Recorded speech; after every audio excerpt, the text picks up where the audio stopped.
بسم اللہ الرحمن الرحیم۔ آپ خلیفہ ہارون الرشید کے عہد حکومت میں ایک ضعیف لکڑہارا بغداد میں رہا کرتا تھا۔ اس کا نام ہندباد تھا۔ وہ ایک روز لکڑیوں کا گٹھا لیے اتفاقاً سندباد جہازی کی حویلی کے پاس سے گزرا اور تھکان سے مجبور ہو کر لکڑیوں کو ایک طرف رکھ دیا اور خود آرام کرنے کے لیے بیٹھ گیا۔ اس وقت سندباد کے ہاں کچھ احباب بیٹھے خوش گپیاں ہو رہی تھیں۔ ضعیف لکڑہارے کو اس کی عمارت دیکھ کر بہت رشک آیا۔ ایک راہ چلتے آدمی سے پوچھنے لگا، بھائی اس حویلی میں کون رہتا ہے؟ وہ بولا، تم بغداد میں رہتے ہو اور سندباد جہازی کو نہیں جانتے؟ راہ گیر تو چلا گیا، لیکن لکڑہارا آسمان کی طرف دیکھ کر بڑبڑایا، اے خدا، ہندباد اور سندباد کے ناموں میں کچھ زیادہ فرق نہیں، لیکن یہ کتنا امیر ہے اور میں کتنا غریب ہوں۔ اتفاق کی بات ہے یہ الفاظ سندباد نے سن لیے اور ایک غلام کو اشارہ کیا کہ اس بوڑھے کو اندر لے آؤ۔ غلام بوڑھے کے پاس گیا اور کہنے لگا، آپ کو مالک بلاتے ہیں۔ ہندباد کو تعجب ہوا کہ اس امیر کو مجھ غریب سے کیا کام ہوگا، لیکن وہ غلام کے ساتھ اندر گیا۔ سندباد نے اچھی طرح تعظیم سے لکڑہارے کو اپنے پاس بیٹھایا اور بولا کہ تم باہر بیٹھے کیا کہہ رہے تھے؟ بوڑھا ڈرا کہ دیکھیے کیا ہوا۔ کہنے لگا، حضور بوجھ اٹھانے سے چور ہو گیا ہوں، یوں ہی کچھ زبان سے نکل گیا۔ سندباد نے کہا، خوف نہ کرو، میں نے تمہارے الفاظ سن لیے ہیں، میرے دل پر ان کا بہت اثر ہوا، لیکن تو یہ خیال نہ کر کہ یہ دولت مجھے مفت میں ملی ہے، بلکہ میں نے اس کے لیے بہت مصیبتیں اٹھائی ہیں۔ میں تمہیں اپنی داستان سناتا ہوں۔ اس کے بعد اپنے غلام کو حکم دیا کہ بوڑھے آدمی کی لکڑیاں اس کے گھر پہنچا دو۔ سب ناظرین کو مخاطب کر کے سندباد نے اپنی داستان سنانی شروع کی۔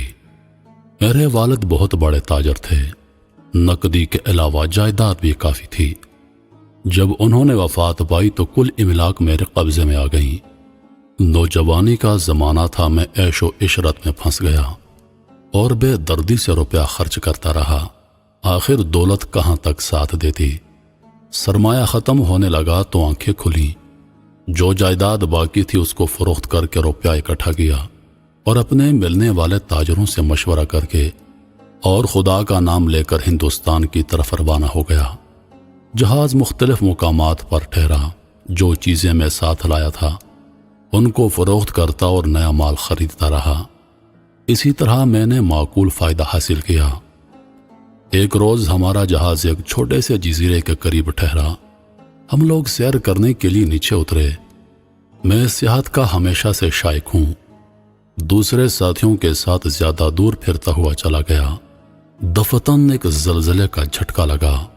اس وقت جہاز کا کپتان چلایا، بھاگو بھاگو، یہاں پر زلزلہ آنے والا ہے، کیونکہ ہم جس جزیرے پر ٹھہرے ہیں یہ ایک آتش فشانی جزیرہ ہے۔ یہ سن کر سب لوگ بے تحاشا دوڑے۔ جو جہاز کے قریب تھے وہ سوار ہو گئے، لیکن چونکہ میں دور چلا گیا تھا میں جہاز تک نہ پہنچ سکا۔ اتنے میں زلزلہ مزید شدید ہو گیا۔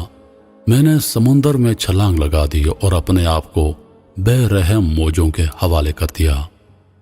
موجوں نے مجھے لے کر کسی دوسرے جزیرے پر اتار دیا۔ میں نے خدا کا شکریہ ادا کیا، جنگلی پھل اور پتے کھا کر ایک چشمے سے پانی پیا تو اوسان درست ہو گئے۔ کچھ دیر تک ایک درخت کے نیچے پڑا رہا، پھر اٹھ کر چلا کہ دیکھوں کوئی آبادی ہے یا نہیں۔ کچھ دور چلا تھا کہ ایک گھوڑی درخت سے بندھی نظر آئی۔ میں اس کی طرف روانہ ہو گیا۔ وہاں گیا تو دیکھا کچھ آدمی درختوں کے نیچے بیٹھے ہیں۔ انہوں نے اشارے سے مجھے اپنے پاس بلایا اور حال دریافت کیا۔ میں نے اپنا تمام قصہ ان کو سنا دیا۔ انہوں نے کہا کہ ہم شکار کرنے آئے تھے، آپ ہمارے ساتھ چلیے، ہمارے ملک کا بادشاہ بڑا رحم دل ہے۔ وہ لوگ مجھے لے کر بادشاہ کے پاس پہنچ گئے۔ ان لوگوں نے میرا قصہ بادشاہ کو سنایا۔ بادشاہ نے مجھ پر مہربانی کی، کھانے پینے کا انتظام کیا۔ میں نے سب علاقہ دیکھا، لوگوں سے ملا، وہاں کے رسم و رواج معلوم کیے۔ پھر ایک جزیرہ دیکھنے لگا جس کے متعلق مشہور تھا کہ وہاں سے خود گانے کی آواز آتی ہے۔ واقعہ عجیب پر اسرار تھا۔ ایک روز میں نے سنا کہ کوئی جہاز آیا ہے۔ میں بھی سمندر کے کنارے پر گیا۔ وہاں جو اسباب، جو مال اتر رہا تھا، میں نے اس پر اپنا نام دیکھا۔ میں نے کپتان سے ملاقات کی، لیکن مصائب نے میری صورت اتنی بدل دی تھی کہ کپتان مجھے پہچان نہ سکا۔ میں نے اپنے سامان کی ساری تفصیلات اور اپنے رہ جانے کا قصہ اس کو سنایا۔ تب اس نے مجھے پہچانا اور بڑی گرم جوشی سے ملا۔ میرا کل اسباب منافع سمیت جو اس دوران میں فروخت ہوا مجھے دے دیا۔ میں نے کپتان کو کچھ دینا چاہا مگر اس نے انکار کر دیا۔ کہنے لگا کہ خدا کا شکر ہے میں نے تمہیں زندہ دیکھا اور تمہاری امانت تم تک پہنچا سکا۔ میں اس کی دیانتداری دیکھ کر حیران رہ گیا۔ میں نے وہاں اپنا مال فروخت کیا اور اپنا پسندیدہ مال خرید کر جہاز پر سوار ہوا اور خدا کا شکر ادا کرتا گھر واپس آ گیا۔